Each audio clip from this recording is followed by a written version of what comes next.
Hello and welcome back to the State of Scottish Football. My name is Stuart Garvey and we are currently live across Twitter, Facebook and YouTube on the excellent State of Mind network, meaning there are plenty of ways for you to get involved. We're back again late on a Thursday night as we have another reaction show as to how the Scotland teams got on in Europe. And well, 4 out of 5 Scottish teams are going to be staying in Europe. One has dropped out and we'll get into that tonight. I'm joined, of course, by Sean McGill. Sean, how are you doing? Very well, thank you. Yeah, mate. We're on Twitch now as well. Don't forget that. Paul's very happy that we're on Twitch as well. But yeah, I'm good. I think you know that I had a pretty stressful experience today trying to get my first ticket as a fan for the first time. And I think it's February 2020, the last time I went to a game as a fan. Obviously, been very lucky to get to games as a journalist over this time with Energy Sport. But to go as a fan on Sunday to Easter Road to watch Killie away in the Premier Sports Cup, I'm massively excited. I've got on my phone, I phoned the Kilmarnock ticket office 165 times today.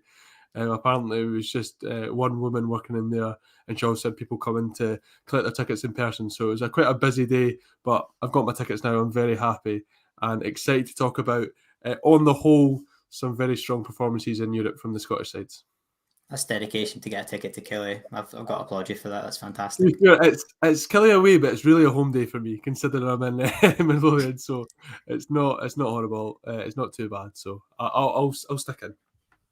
Right, well, we'll get straight into the European action. Of course, Rangers and Molde happened earlier in the week. We discussed that last night. So we're just going to focus on the 4 games that happened today. And we'll start with the highest scoreline. Celtic, 3-0 victory tonight. Comfortable. Of course, they were already through, in all honesty, given the first leg. But that's now 13 goals scored in the past 3 games and have only conceded 2.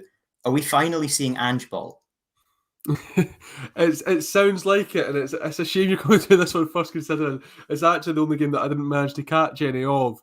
But I have managed to catch up the goals and read some stuff online about it just before we came on air. And I'm sure there'll be plenty of people in the comments who can give us some insight into Celtic's performance tonight. But it sounds like we're seeing goals. I mean, that's the thing that Ange Postecoglou promised when he got made the Celtic job, that he wanted to play attacking football. He wanted to play football that his father would enjoy watching, which I think is a really nice sentiment. And so far, it seems as though he's doing that. I'm just quickly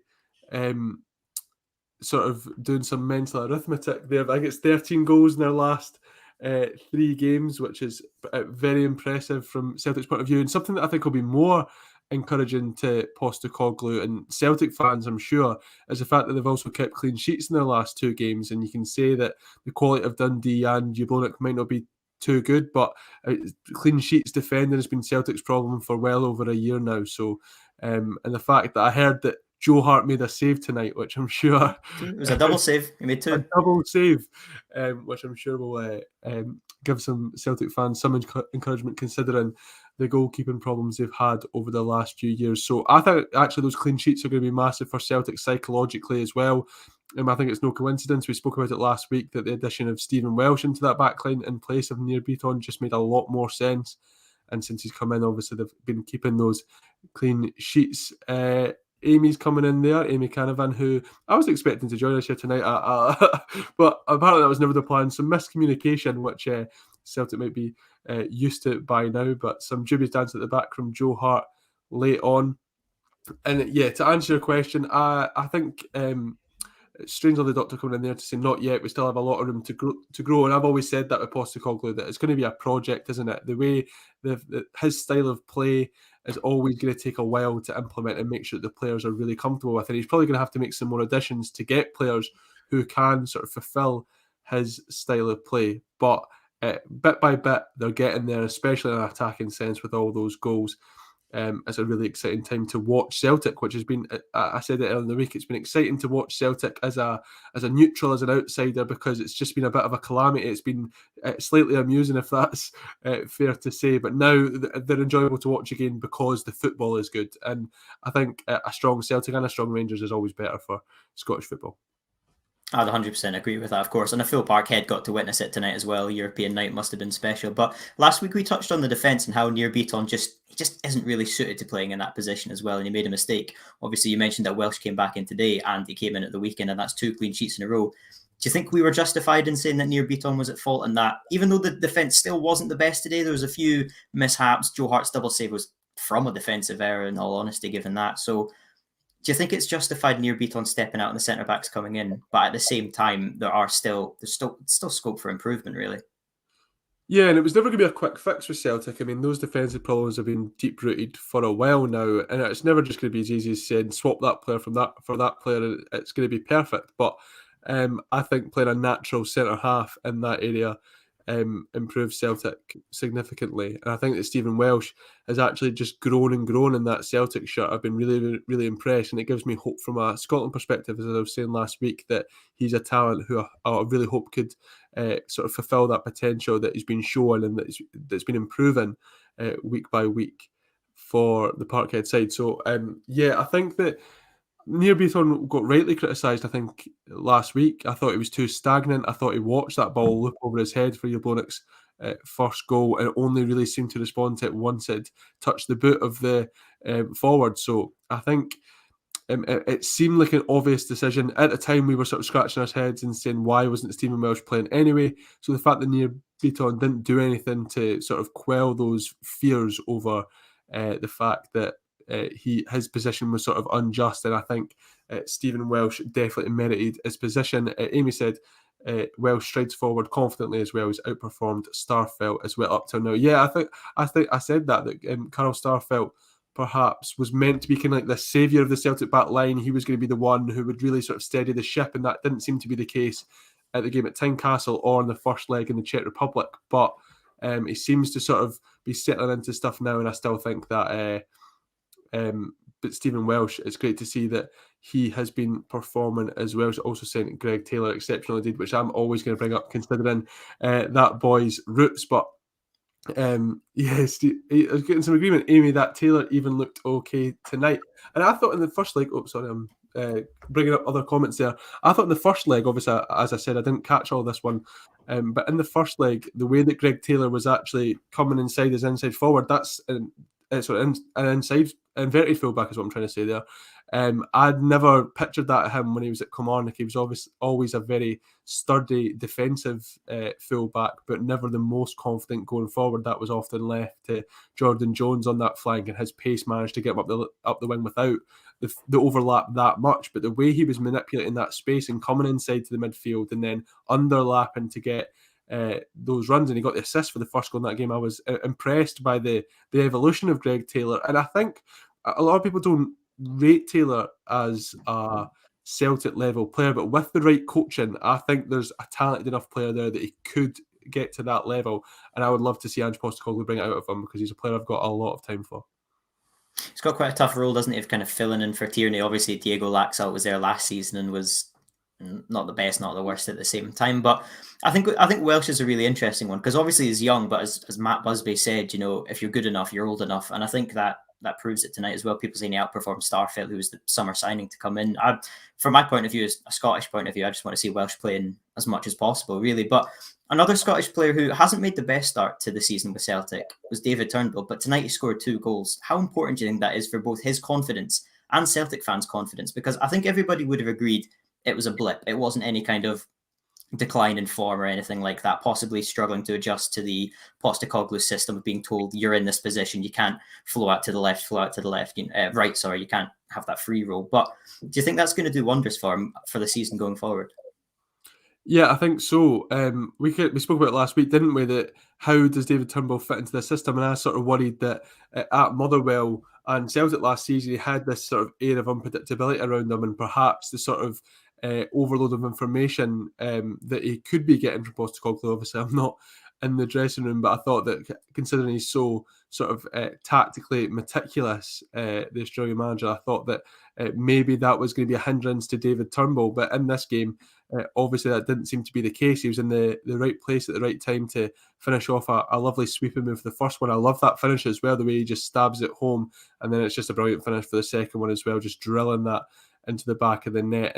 And again, from a Scotland perspective, he's a player who you want to be seeing excelling. Really, he's such an exciting talent, and the fact that he's such a goal scoring threat from midfield, that's something that can often get lost with the way that wingers have become sort of key goal scorers in football these days, especially at a higher level. But to have that goal scoring threat from midfield is key to any side, and it's something that Maybe Rangers lack a little bit. Scott Arfield can sometimes do it when he breaks in. Joe Aribo has it in his locker, but I think his shooting really isn't great. So that's something that Celtic have up on their rivals, is the fact that they definitely have goals from midfield, not just Turnbull, but Ryan Christie as well, who may feature more in a wide area this season. But to answer your question, I think it's massively encouraging for the player, for the manager and how he uses it, the role, and for the fans as well, because I don't think that they'll be wanting to see a player like David Turnbull, who they know was so talented, was their player of the season last season, go to waste. And that might have been the fear after these first few weeks of the season, but it's good to see them getting sort of overridden tonight by a great performance from Turnbull. You touched on how Christie may end up playing out wide this season because of how Turnbull can be in that sort of number 10 role. And Christie was absolutely excellent at the weekend with assists. But another player who we often see featured in that sort of number 10 role is Tom Braggage. Now, a lot of people were interested to see how he was going to fare. Obviously, he nearly left Celtic last season.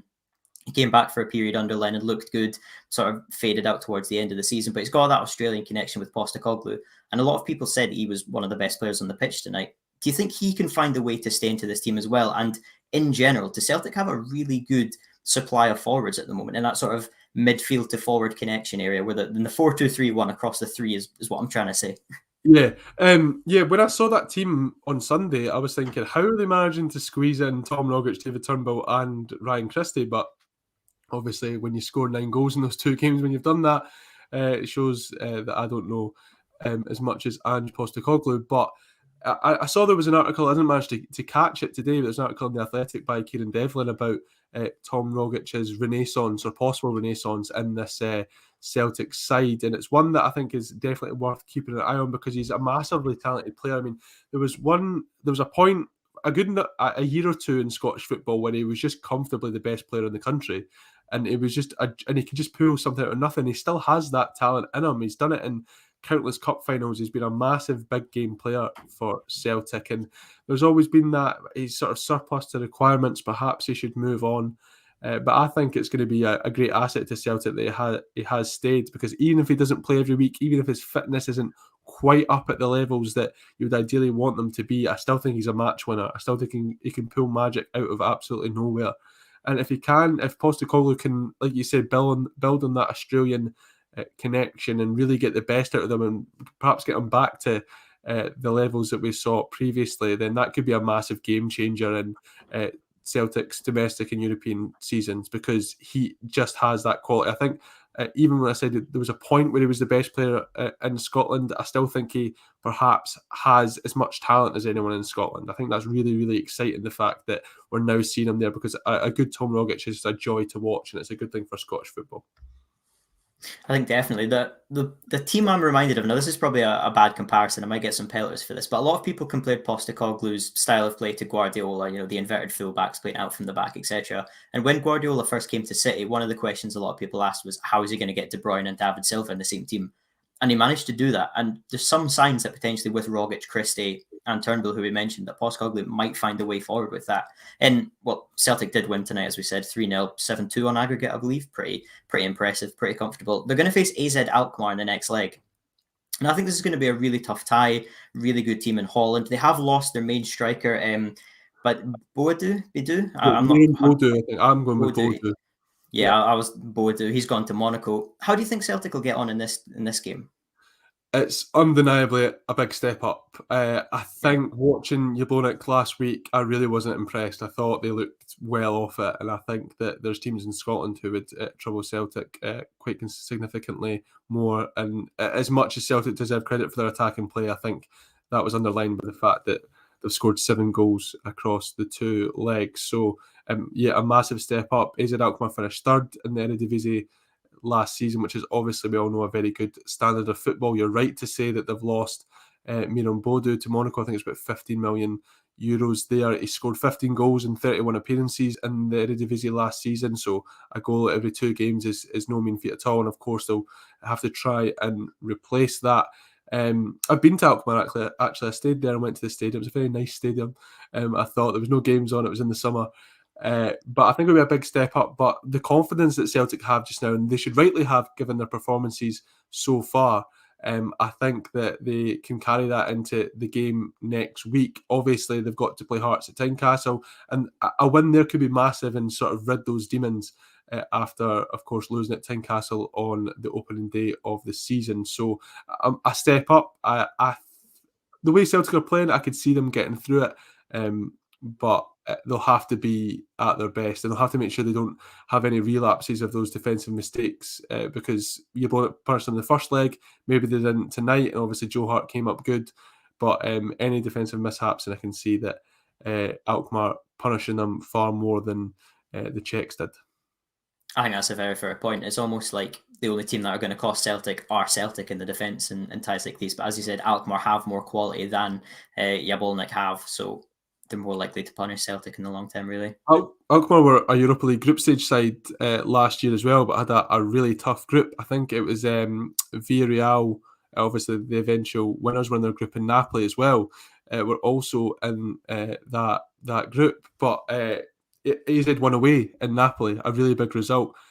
So the fact that they can beat Napoli and the San Paulo shows that they are a good team. And obviously, yes, they've lost some key players over the transfer window, but I'm sure there'll still be plenty of quality in that side. So Celtic will need to be very, very strong in this one to get past them. Otherwise, it's the Conference League, which could be interesting. I think Celtic would probably end up being one of the favourites for the Conference League if they get in that. And I think it'd be a massive achievement to win that competition. I don't think I would like to sniff at it, but of course, financially and in terms of sort of reputation as well, considering that's where they've been the last few years, Europa League is going to be the target. So, yeah, I expect Celtic to put a lot of effort into this one, and they're going to have to if they want to get past AZ.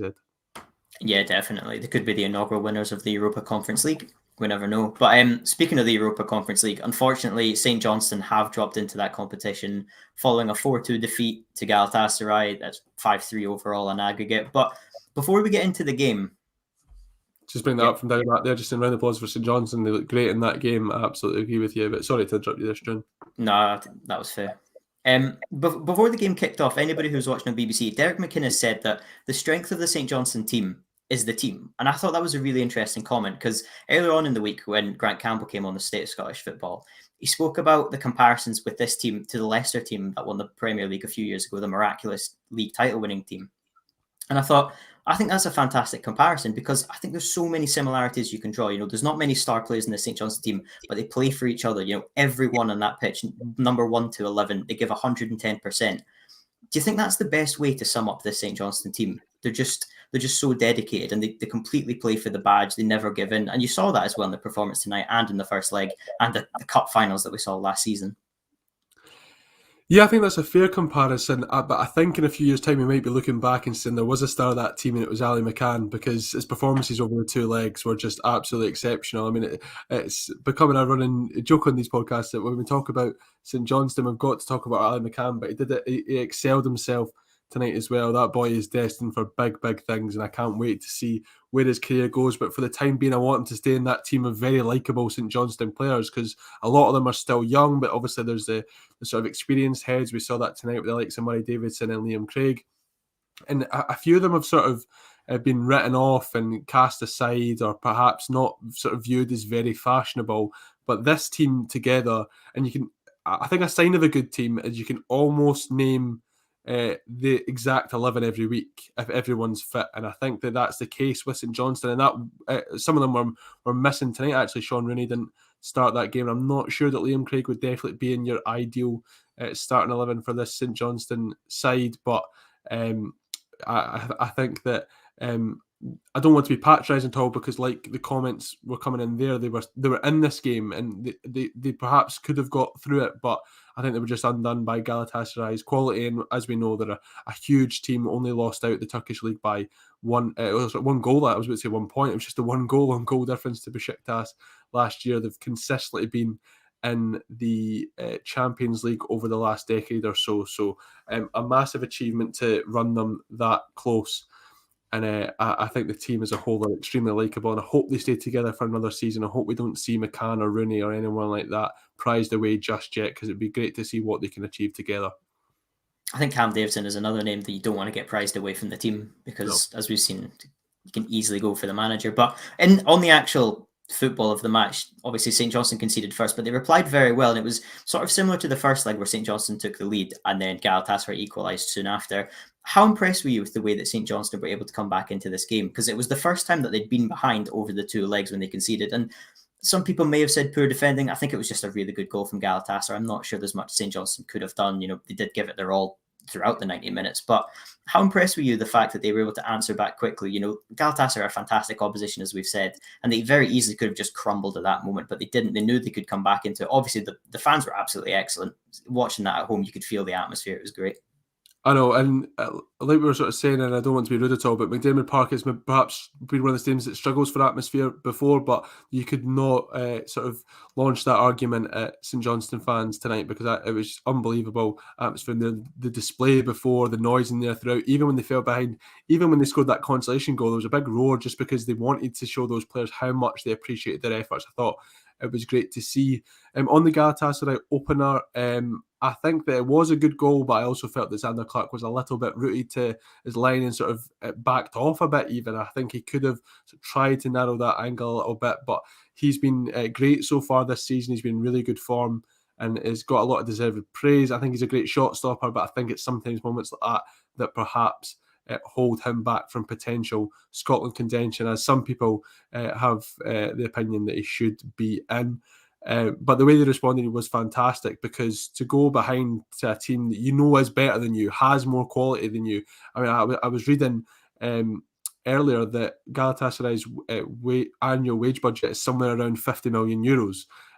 St Johnstone is about 1.5 million euros a year. So the differentials there are just unbelievable, really, in the fact that it was such a close run thing. But the way they came back into it, I think, shows massive credit. It shows the belief that they have, and no wonder considering the season that they just had gone by. And it's massive credit to Callum Davidson for instilling that in his players.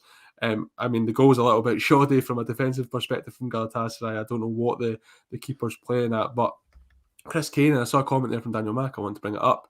Chris Kane was quality in both legs, and I have to agree, because when I talked earlier about players who kind of been a little bit miscast or sort of chucked to the side a little bit, I think Chris Kane was one of them who was written off as a Premiership quality player. I think a lot of people are of the opinion that he's probably going to have to drop down to the Championship and see if he can get himself a goal scoring run there. But the way that he's transformed himself under Davidson, it's perhaps lean on the fact that he's not the most potent finisher, or he's not got the most technical ability in the league, but he's turned himself into an absolute pest. Like, he will just hassle and harry that back line for as long as he physically can.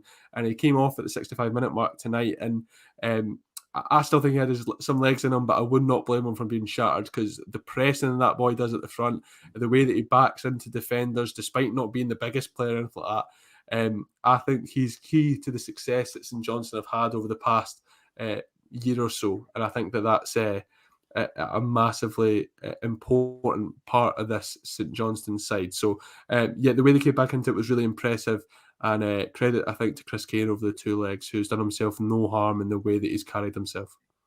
I think the St Johnstone pressing as a whole was absolutely excellent tonight, to be honest. Galatasaray had a few wayward passes as well, and I think St Johnstone did really well. They didn't look, you just mentioned the difference in the wage bill. They're, from a neutral watching that game who had no idea anything about the two teams, you wouldn't have thought St Johnstone were really the super underdogs in this game coming into it. I thought St Johnstone gave a really good account of themselves, and possibly the most controversial moment of the match came when Markow, should you have seen red? For me, it was a last man challenge. I didn't understand how it wasn't a red card. I feel because it wasn't close enough to the goal, and possibly the fullback could have covered, there was maybe reason to not give a red card. But what were your thoughts on the Markow incident? It's a red card. It's a red card, isn't it? It's a red card. Plain and simple for me, I think, he was last man. Understand the argument, but I don't think you can take into account individual players' pace. Like, say if that was Michael O'Halloran, and I'm sure he would have gone straight through. It was Chris Kane, and I don't think a referee could go, oh, well, he's slower than this defender. So for me, there was no player immediately covering for Galatasaray, and Markow was the last man. And the challenge wasn't a shocker or anything like that. It wasn't it was only until I realised sort of just the covering situation. When I first saw it and I heard shouts of red, I was like, that's a bit harsh. It was definitely a foul.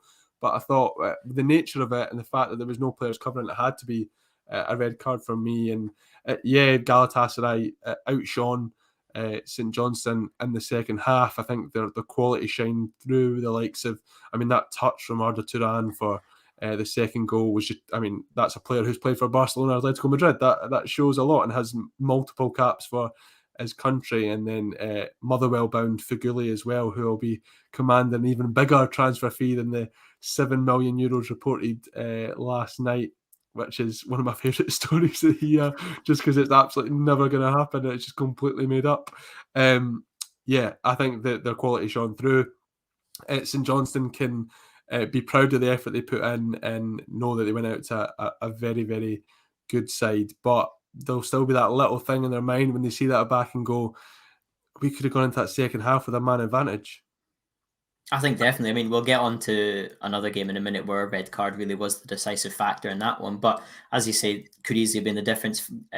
Muslera got sent off in the first leg as well. Of course, it helped St Johnstone. But despite that, there were a couple of late goals in the game. A really just a defensive mishap at the back from St Johnstone gave Galatasaray a 4-1 lead. Again, it was a consolation goal, as you mentioned previously, but it didn't stop them. They went up the other end. They made it 4-2, and the fans went wild, really, despite being 4-2 down. I think that really sums up just how impressive the St Johnstone run is. They're in a Europa League tie against Galatasaray.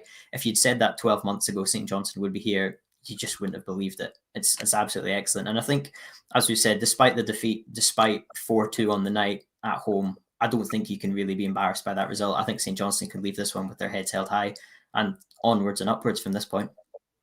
Yeah, I completely agree with you. And they're still in Europe. That's the they're not out yet. European Conference League is. And I know some people have their noses up at it and think it's a little bit of a joke and it's for Diddy teams and all that sort of stuff, which just isn't the case if you look at some of the names that will be in that competition this season. And yet to see that there could be the likes of Celtic Rangers in there if they don't progress in their Europa League playoffs. But Saints are very much still in European competition. They'll play at Lask of Austria, a very good side as well.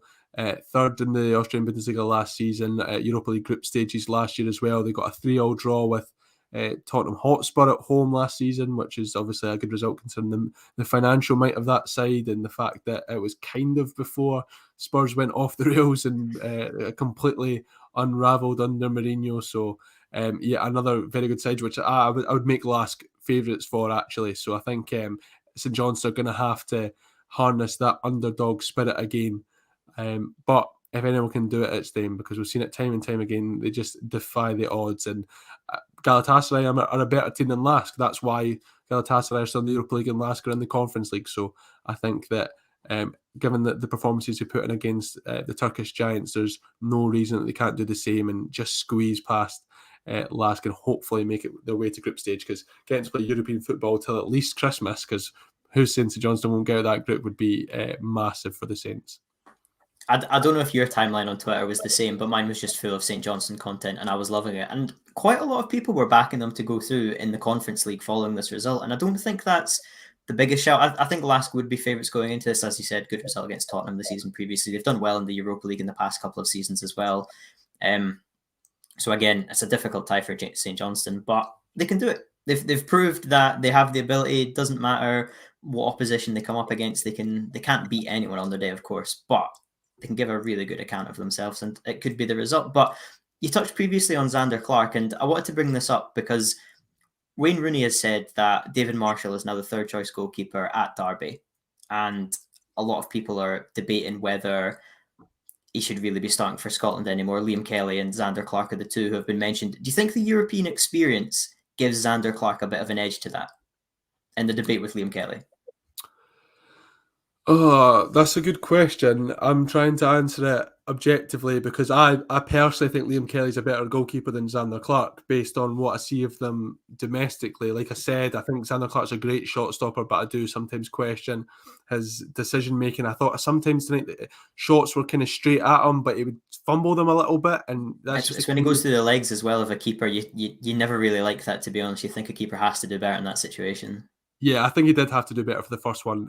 But like I said, his shot stop and he's come up with really big moments, including last week in the first leg again in Istanbul. So this isn't as Xander Clark sort of battering around like that. I just personally think Liam Kelly's a better goalkeeper, but perhaps Steve Clarke will take in that sort of experience because you know that being able to deal with the pressure of being a Scotland goalkeeper is very hard, and the European stage is a very tough one mentally as well. And playing in that atmosphere at Galatasaray, even though it wasn't full, is still a tough one to deal with. And obviously, there's a lot of pressure from when you've got a packed out home crowd as well.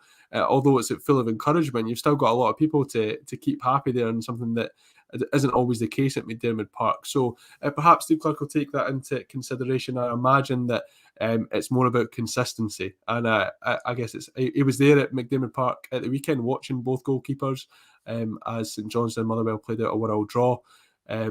So I think that's what Clarke will be doing more, focusing on domestic competition, who can be the most consistent on a weekly basis. I reckon that will be the Scotland manager's thinking, because I think somebody is going to have to come into that third choice if David Marshall isn't playing any football. I mean, he still included John McLaughlin when he wasn't playing much, but I think that for the Euros, it was more a case of the fact that those three goalkeepers all knew each other very well, and the role of a third choice goalkeeper at a major tournament, you know you're not going to play, but it's about setting the standards in training. It's about making sure that the atmosphere is still good, and those three knew each other because they've been in camps previously. So I think that made a lot of sense for the Euros, just to keep that stability, even though I disagreed with it at the time personally. In hindsight, I think it was probably the right choice. So we'll see now what happened, because we need to start thinking of a contingency plan for a Scotland goalkeeper, because they are all the other side of 30.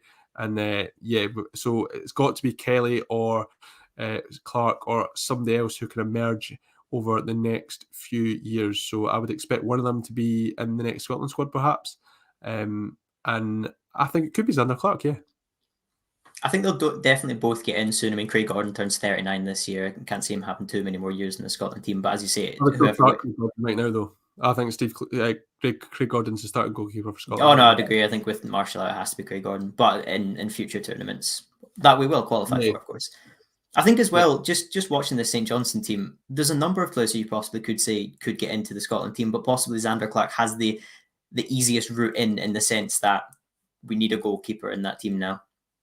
Yeah, the other one probably Sean Rooney as well, isn't it? Because we've obviously had long trodden problems at right back, but the emergence of Nathan Patterson last season and Calvin Ramsey this season kind of appeases those fears. So you would imagine that I'd expect Clarke to turn more to them. But Sean Rooney came on tonight and just showed confidence in the way that he set up that second goal for St Johnstone. He has massive personality, Sean Rooney.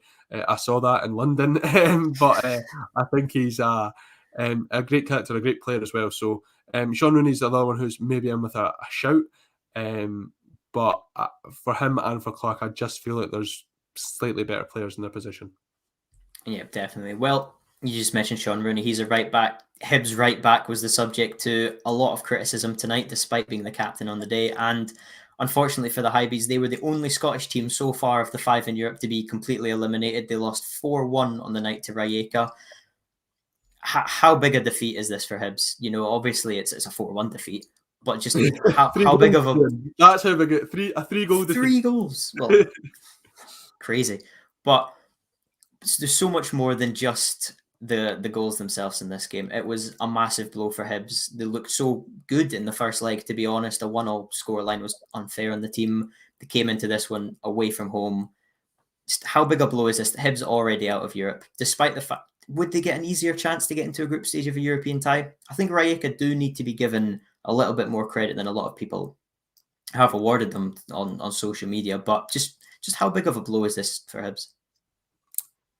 Yeah, it is and it isn't, I think, because I think Rijeka have a good European pedigree. They obviously knocked Aberdeen out a couple of years ago from the Europa League, and Rijeka were in the Europa League group stages last season. So, but it's the nature of the first leg that I think is going to be the most frustrating thing for Hibs fans, considering that they were so dominant in that game. They did have so much of the ball, and then we got to the final third, it all just kind of broke down, and that seems strange considering the quality of attacking play. That's Hibs' strong suit, because it's the strong suit isn't their defence, as I'm sure we'll get onto.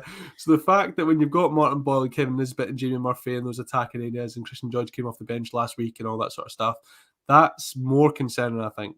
And when you have all the possession, you have your chances, and you just can't finish them, the fact that they weren't winning and going into this game with a lead from the first leg is going to be more disappointing. I get your point about easiest chance to get into a group stage. I think they would have had a tough game up next anyway. Actually, I'm saying that.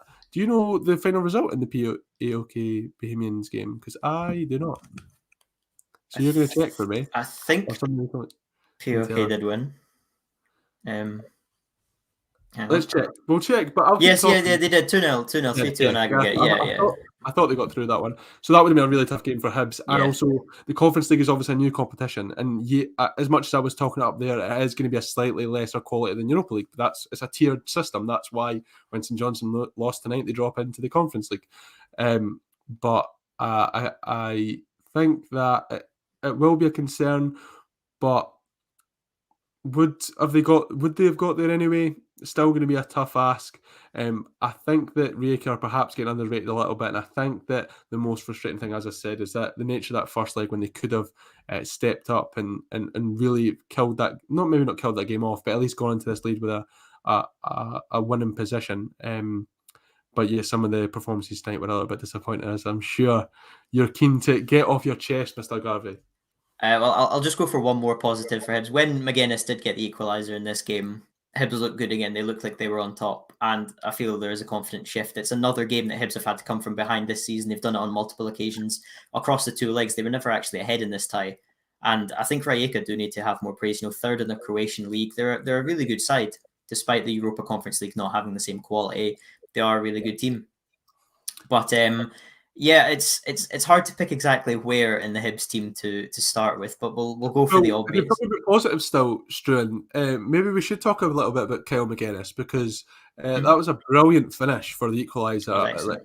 Just sort of pouncing on a capitalised mistake. I'll just help Red Scotland out here. Did Hibs win? Do you want to tell them, Struan, or shall I? It was a defeat, I think.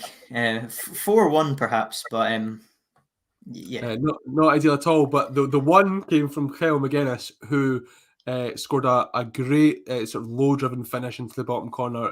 Really, really impressive. And he's a player who I was a bit sceptical of when he signed for Hibs. I didn't think that he was necessarily the player from St Mirren who I would have been plucking out of that midfield. It would have been Jake Doyle-Hayes, which they've of course done now, and perhaps even Ethan Erdogan before Kyle Mcginnis, because I think those players sort of showed more to me that they could take that step up than Kyle Mcginnis. And I understand that Jack Ross would have had that link and connections there, and perhaps that's where that came from. But I just didn't really see it. And then when he didn't really feature much of last season, I thought, Kyle Mcginnis is going to be one of those players who, perhaps like Dre Wright, it just kind of drifts in, makes a few appearances, he's not up to the standard, and he fades away again. But I've been proved completely wrong so far this season. Is that his third goal of the season, I think? Tonight certainly scored against Ross County and Motherwell. So I think that the way that he's fitted into that midfield with really talented players like Jake Doyle-Hayes and Joe Newell is probably one of the most exciting midfield threes in the country at the moment. I think that Mcginnis is still so young as well. I believe he's only 22, 23. I think that he's got a big future now, and he's taken his chance in this Hibs side. He was perhaps sort of just filtered in for the start of the season as people were sort of getting on and sort of fitting into the start of the season. But the way that he's kicked on, I think, is massively, massively impressive, and he's now got to be one of the first names in the team sheet in this Hibs side. Yeah, I think definitely. I think you're spot on there. Last season, it didn't really look like he was going to break in. He kind of came in at the end of the transfer window after signings like Goalkeeper, Dre Wright, who you said is just not really anywhere near the team at the moment, and of course Kevin Nisbet. He was sort of overshadowed by those signings, and he did struggle with injury, didn't really break into the team. But this year, I remember seeing in our personal group chat at the game after Motherwell that he was going to have a good season. He's looked good. It's just the way he's scoring these goals as well. They're very different. At the Motherwell, in the Motherwell game, he was able to get that sort of tap in at the back post, react first to the shot. That got Hibs level in that game. Tonight, a fantastic low-driven shot that once again got Hibs back into a game away from home.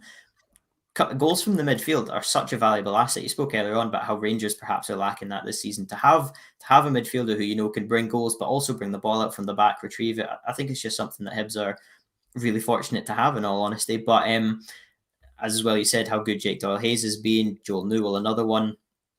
The midfield is looking strong. The attackers look good as well. Boyle and Murphy have looked strong.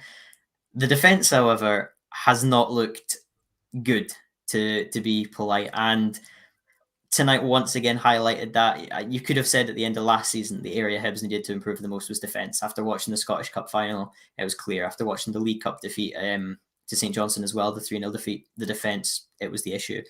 3 centre-backs really in the first team. One of them can't travel. He happens to be the captain.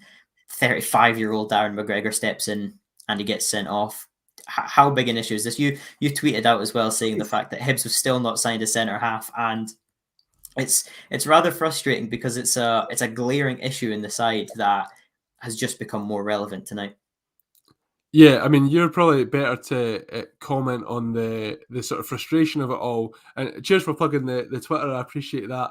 But the reason I tweeted that out is because you're right. It's been glaringly obvious for some time now that Hibs, the massive weakness of this Hibs side is their defensive end. It's the reason I picked Aberdeen ahead of them in my pre-season predictions for finishing third, because yes, they have great attacking talent, and like I said, I'm very excited about what their midfield can offer this season. But time and time again, we've seen that centre-back pairing make mistakes. And obviously it was Darren McGregor tonight, but we're going through them individually. There is, like you said, only really 3 centre-backs in that squad who you would expect to sort of start, have a chance of starting, and not include them when they play a back 3 and Paul Mcginnis shifts over there. But Paul Hanlon is obviously the captain now, but he's still getting on in age and has been susceptible to mistakes for some time. Darren McGregor hasn't played much football, is obviously sort of regressing in terms of his physical fitness. And I mean, it's been Hanlon and Porteous for a while now, so McGregor is kind of out of sync, I guess, with regular first team football. And Ryan Porteous has all the attributes. He's a player who, on his day, can get you very, very excited and go, he's potentially a future Scotland centre-back, and the mistakes is what undo him, and sometimes his lack of sort of a cool head can also hamper him a lot. So, and I think that you can't be too reliant on Porteous now. It's been a long time that they've had opportunities in that first team, that something needs to be done to that Hibs backline. I think that's so obvious. I just can't believe, off the back of last season, like you were saying, I mean, I had a reply to that tweet saying it was obvious at the start of this last season that the most glaring sort of flaw in this Hibs side was the central defence, and we're still here now. And I just can't believe that over the close season, I said at this stage of the season, I know we're not massively far in, but I just don't think that Hibs should have planned better for this. And I don't know if they've been going for targets and missed out. I know Jason Kerr was linked at the start of the window. I know Jamie McCart was linked halfway through, and those make a lot of sense considering the performance they've put in for St Johnstone. But it really does baffle me that Hibs haven't been able to identify and bring in a centre-back target, considering it should have been the absolute top of their list at the end of last season. If they do lose third place, if they do lose fourth place, I think that's where they're going to look. You need to get a centre-back in. Perhaps this will be the kick up the backside that the Hibs hierarchy need to bring somebody in, but who are you going to get at this time in the window? There's question marks over that. So, I mean, does that not annoy you, considering it was so obvious that's where it needed to be filled, and we're still now in these very important European qualifiers? You said it was a big blow to Hibs for not getting through. They had a great chance to get to group stage football, and this is what's undone them. Defensive mistakes, really rash mistakes, and consistent mistakes tonight, actually, from Ryan Porteous and Darren McGregor, that eventually sort of ended with McGregor getting sent off. Yeah, I think definitely. I believe it's now 6 crosses Hibs have conceded from in the last 4 games, which is absolutely ridiculous. You know, you need to cut that out defensively. And I just feel it's hard to pinpoint an exact defender because it seems to be a different player each game is making the errors. Obviously, Darren McGregor getting sent off today. You want him to be your experienced one, because in that defence today, it was sort of a mix. You had him and Paul Mcginnis, who are sort of the other side of 30, you know, the older ones, whereas Porteous and Dorger, the quite young ones. And there's not really a blend there. I feel often with centre-back partnerships, you want them to be sort of a similar age. You know, Hanlon and Porteous are 9 years apart as well, so it's quite hard to say there are going to be a long-term defensive partnership. And I saw quite a lot of people on Twitter as well saying today that any money you get for Porteous, you should just take it now. And I feel it's a bit of a shame that all these defenders are getting criticised, because they could do really well if they had another defender in there, like a proper centre half who can win them titles. You know, saw how good Coulson was for not win them titles, win them games. If none of them can be, if each of them need a proper centre back in your words, to be beside them for them to be good, then that's perhaps an indicator Not the that they're best. not good enough for Hibs. And the ambitions that Hibs have, I mean, especially Ron Gordon coming in, he has high expectations for this team. He wants them to kick on. He wants them to push Celtic and Rangers. And I just think that obviously they knocked back offers for Ryan Porteous last season. I'm not saying that anyone needs to be sold or anything like that. I just mean that those players have not performed consistently now for Hibs. And it's the undoing of them tonight, and it could be the undoing of them going forward as well. So they absolutely need to get someone in, and if they don't get someone in by the end of the transfer window, I would be very worried about Hibs this season. Obviously, they're not going to go off the rails or anything like that, but just for the ambitions that they've set under Jack Ross and under Ron Gordon, I don't think they'll be able to match them. You want to improve on your previous campaign, and with Hibs finishing third without a trophy last season, to do better than that, you either have to finish second or come third and win a trophy, and both of those are going to require zero defensive errors come the latter stages. But one thing that I do think could happen is Alex Gogic moving into defence, because obviously we've spoken about Jake Doyle-Hayes in this show and how good he's been. Alex Gogic was absolutely excellent in holding midfield last season. I thought he was a fantastic signing on a free, and he's never played at centre-half for Hibs, but he has played there for Hamilton in the past, and I'm a bit worried that no signing is going to come in and it's just going to be Gogic stuck in there defensively, because we saw against Motherwell, he was so poor. He was subbed off. The two-headed goals were both his fault, and I feel that's really just papering over the cracks. And in a sense, it's square pegs and round holes for Hibs. They need a proper centre-half, but it just doesn't seem that way. I think another argument to say is once Chris Cadden comes back in, does that move Paul McGinn completely out of the team, or does that shift back to the three at the back formation where Paul McGinn moves into centre half? Because that might be the best way for Hibs to stay defensively solid, is if they have a proper back line. And I think another element that's not really being touched on is obviously Marciano left at the end of last season, very good keeper for Hibs over the past 4 or 5 years. And Matt Macy, it's quite hard to judge Matt Macy at the moment because he made a really good save tonight. I think his distribution's been questionable. It's been good at times, but I think questionable is the best way to describe it. It's hard to really gauge how good a keeper he is when the defence keeps making these mistakes, when McGregor's getting sent off, and I think it's just hard to judge. But what are your thoughts on Matt Macy as a goalkeeper from what you've seen of him so far? I'm in complete agreement with you that it's extremely hard to tell. He hasn't wowed me. He hasn't made me put my head in my hands and think, what have they got here? And you're right to say that Ophir Marciano has been a great servant to Hibs. I sometimes felt an overrated servant. I think Hibs fans thought he was a little bit better than he was, perhaps. I've heard some say the best goalkeeper in Scotland at times. I never felt that was the case with Marciano. He's very good for Israel when Scotland play them in every single international tournament. And the fact that Feyenoord brought him in, I'm not convinced he's going to be what a move that was. Their first choice goalkeeper. But if a club of that stature is bringing him in, they must have identified quite a bit of talent. So yeah, I mean, a great goalkeeper, and he has big shoes to fill. I thought when Marciano left, they might bring somebody else in, but obviously it seems that Macy's going to be the number one. He's going to be deputised by Kevin Dabrowski, who spent last season on loan at Dumbarton. Am I right in saying, or at least a portion of last season at Dumbarton? He came back halfway through last season. He came back halfway through, yeah. So I think he was sort of being tailored into, I thought, potentially first choice goalkeeper, but then Matt Macy also arrived and he's been given the number one jersey. But Dabrowski saved a penalty from Nicolas Pepe in pre-season, so that's pretty cool.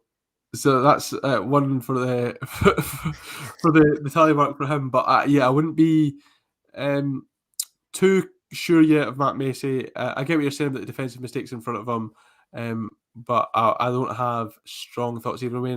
Perhaps Dabrowski plays on Sunday against Kilmarnock, and that's his chance to make his mark, because I feel like Hibs will probably make a few changes for this Sunday, considering it's obviously been a very intense schedule. So Matt Macy is a goalkeeper, and he is a tall goalkeeper. He's a tall one at that. Well, I've spoken about every other team and the next tie that's going to come up for them. Hibs won't have another tie in Europe. That's their journey over. But could this exit be a blessing in disguise for Hibs, and now they can fully concentrate on getting a second or a third place finish in the league and possibly focusing more on the domestic trophies, where they came so close last season but just fell at the last hurdle because of a poor defence that they do need to improve on? We're getting compliments, Struan. Thank you very much, Red Scotland. Thanks, Red Scotland. We appreciate that very much. Your question was about Hibs and how they could go going forward and sort of kick on from that. I think that I was thinking that during the games that St Johnstone, Aberdeen, Hibs, more so the latter of those three, you'd expect to be in that race for third space. I know you mentioned second there. I'm not too sure of that. I I think can have hope. I'm allowed to hope. We've just been knocked out of Europe. Give me second place for a wee bit. so. Hibs are going to win the league. No, I think that You said it. the two Glasgow sides will occupy first and second, but I think that.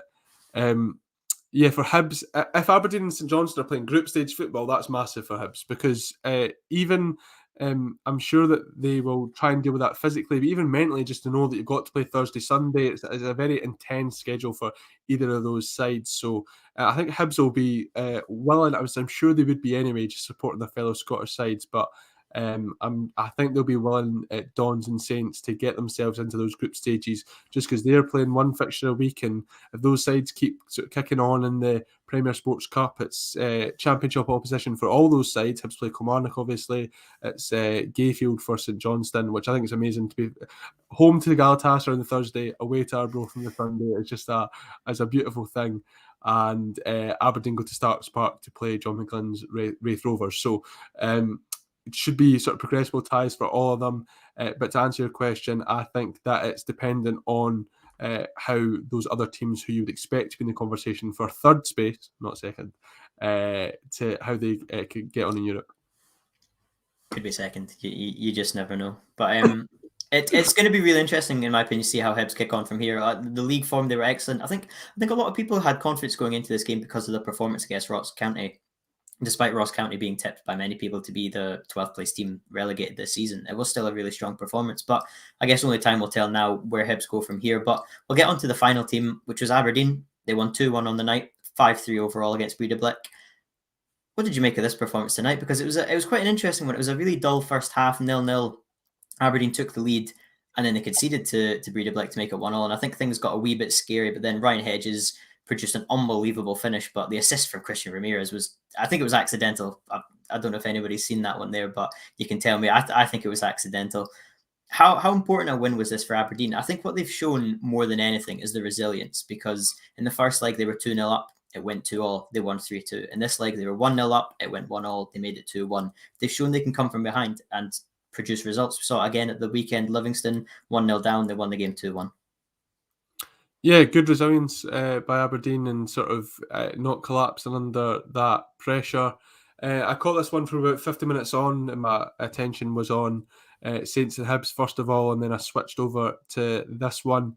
And from what I saw, it's still weird to me seeing Aberdeen play good football, but the way they Really were good knocking that football. ball, they were knocking that ball about, and those wingers were driving at players, and Ryan Hedges and Conor McLennan. Conor McLennan's a player who I find really interesting because he's really tall for a winger. He's probably about 6'2", and he just you don't expect a winger to be that tall, but he's got great pace as well. And he did some great sort of tracking back in that game when Breidablik were coming into it and sort of cutting open that Aberdeen back line, which did start with a 3, I understand, and then changed it to a 4 later on. So, and that's when Breidablik kind of got a little bit joy in the game. Joel Lewis came up with a really big save to keep the score at 1-1 at the time in the tie, and keep Aberdeen ahead in the tie overall. So big performance for Aberdeen, and yeah, it's odd seeing them play good football. It's odd them being somewhat likeable considering the way that they've battered Kilmarnock about for the last decade, really. And obviously under Derek Mcginnis, they just want a very fun team to watch at times, and some felt they overachieved, some felt they underachieved, but under Steve Glass so far, they've been very, very impressive, and I hope it keeps up. And I mentioned him last week, but the commentary team were talking about giving Funzo Ojo man of the match, even though he only played 40 minutes, because he was that good when he came on. That guy was everywhere on the park in this sort of free role that he's been given. He was defensively sound, he was tracking back, but he was up there getting involved in the attack with little flicks and all that sort of stuff. He seems reborn under Stephen Glass, and that's a massive credit to a player who I thought his career was done at Pittodrie, but the way that Glass has moulded him into this kind of all-action, can do it all midfielder, I think is massively impressive, and one that I recommend everyone keeps an eye on as the season develops.